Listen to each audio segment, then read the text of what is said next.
So the Texas Chainsaw Massacre 4 came out in 1994 and it starred Renée Zellweger and Matthew McConaughey. This is their first ever movie. This is their debut. And I'm going to be honest, guys.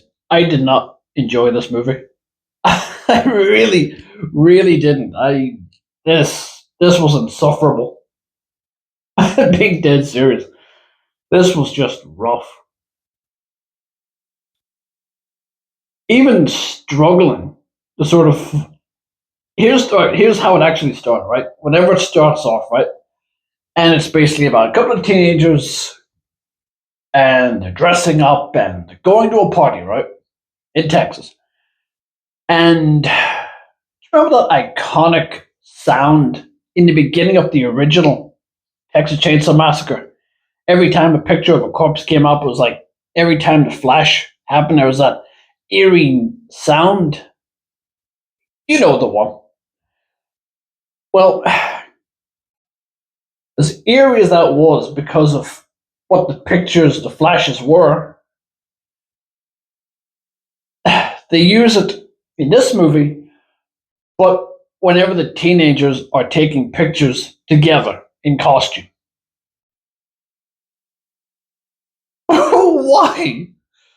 The whole point of that sound was for it to be creepy and eerie.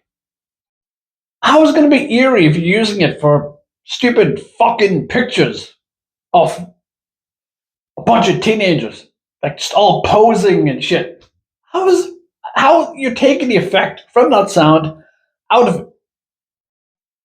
Now, in the very beginning, when that happened, my first thought was, okay, I like that. That's actually creative. I see what they were going for. That's a nice little thing. But as the movie went on and it ended, I looked back at that and I thought, that's fucking insulting to have that in this shit show movie. How dare they put that in? Oh my. The most entertaining part of this movie, and I'm sure everybody has said it by now, it seems to be like a common opinion, is that Matthew McConaughey is the only thing worth watching this movie for. And I wouldn't even say it's even worth that. Just seeing him go batshit crazy. That's literally only thing that was even remotely entertaining about this shit heap of a movie. Because everything else, it was the dialogue was bad, the acting was garbage. Like, for fuck's sake, like you have dialogue like they find a guy who falls down and he collapses, and they're all checking the pulse, and one guy stays and the other three leave to go get help. And just as they walk about 10 feet away, what the girl says, maybe we should just stop here and light a fire. We've been walking for ages. Like, why would you start a fire when you're going to get help? And if you don't want to walk, go back to the car. It's just a minute that way. Less than a minute. That is the dialogue you're fucking dealing with in this movie. And then you get to Leatherface. The poster child. Anytime you mention the Texas Chainsaw Massacre, the first thing that pops into your head is Leatherface. The poster of pretty much every single Texas Chainsaw Massacre movie, every poster has him on it. That's intimidating, right? That's creepy. I don't know how they managed to fuck that up. They actually made Leatherface a joke in this movie. Like, not even laughable, just straight up fucking insufferable. Like, every scene this fucker was in, I hated it. Why? Because all he did was scream throughout the entire, every scene he is in. He just screams. That's it. Oh, what the what?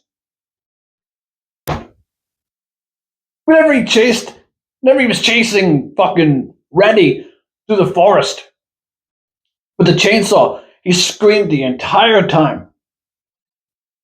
Think back at the original Texas Chainsaw Massacre movie when he chased Sally through the woods. He didn't scream once, not once. He was dead silent. All you heard was the sound of that chainsaw. That was terrifying because that's all you heard. And when it went quiet, boom, you hear the chainsaw. The first thing you hear.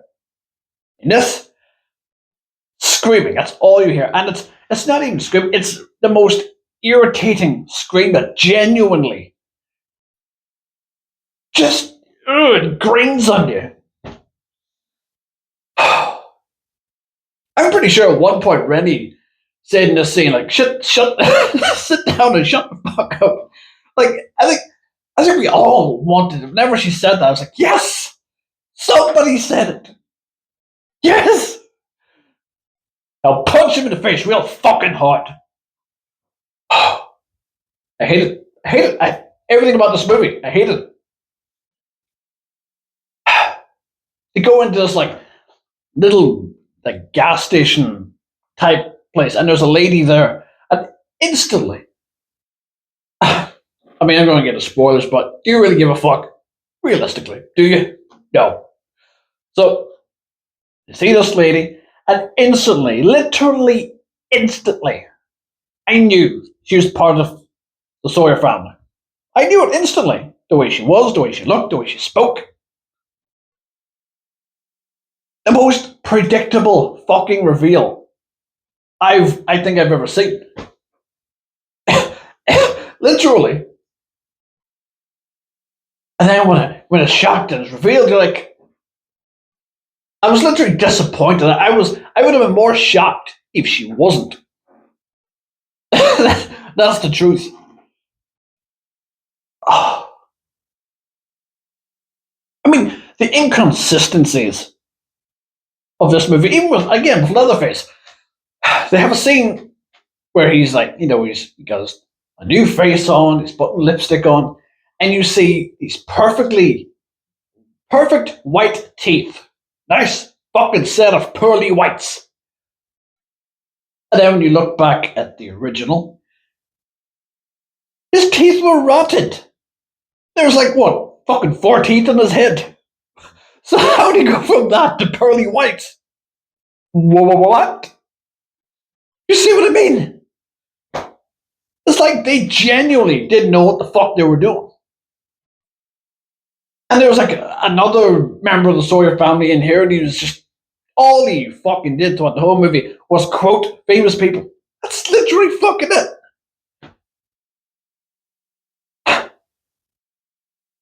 And Grandpa made a fucking return for some fucking reason. Doesn't do anything, and when he stands up with a knife, nothing happens. Literally, you don't even see him. It's just like the cut.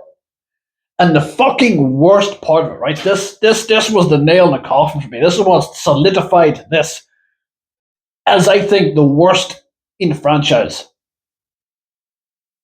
Leatherface does not kill anybody with the chainsaw. Yeah, you heard that right. In fact, 90% of kills in this movie are off screen. You don't even see them. You see them doing the act, but you're not seeing the money shot. You're just hearing it.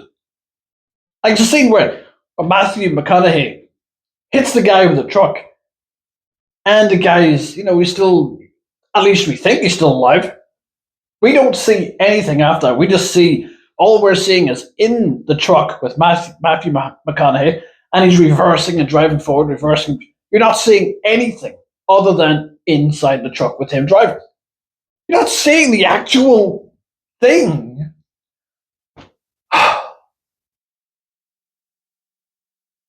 This movie should have been called, I don't fucking know, Blue Balls. I know, because there was no fucking There was no kills. We come to these movies, slasher movies, for that. The slashing! And you don't give us that?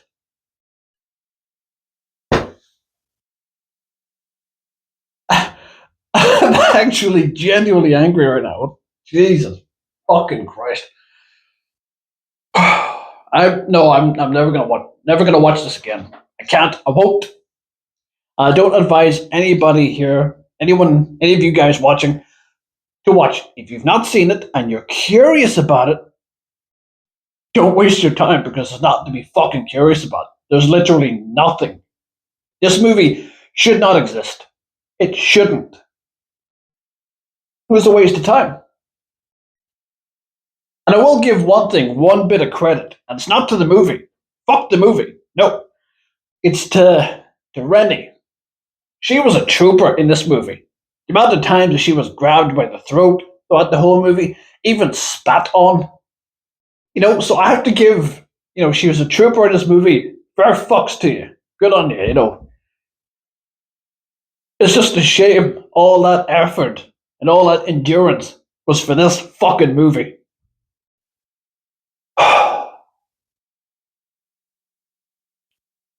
Rant over.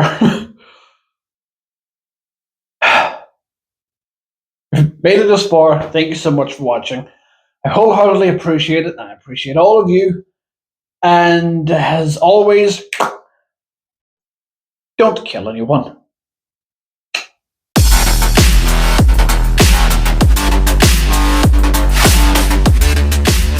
Oh yeah, Sally makes a very short cameo at the end of this movie, but it makes no fucking sense. So,